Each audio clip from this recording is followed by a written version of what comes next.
Hello everyone, welcome back to my channel. আমার এই ছোট্ট 5 মিনিট রান্নাঘরে আজকের রেসিপি আলু কাবলি বা আলু কাবলি চাট।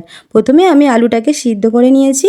আলুটা ঠান্ডা হয়ে যাওয়ার পর কিন্তু আলুর খোলাটা আমি তুলে দিয়ে আলুটাকে এরকম গোল গোল করে ছোট ছোট করে কেটে নেব।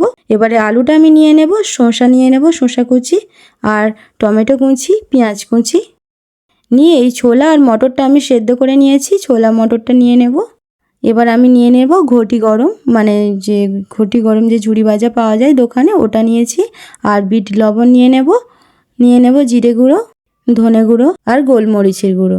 আলু কাবলির চাটটা দেখে সেই স্কুলের ছোটবেলার দিনগুলোর কথা কিন্তু মনে পড়ে যাচ্ছে।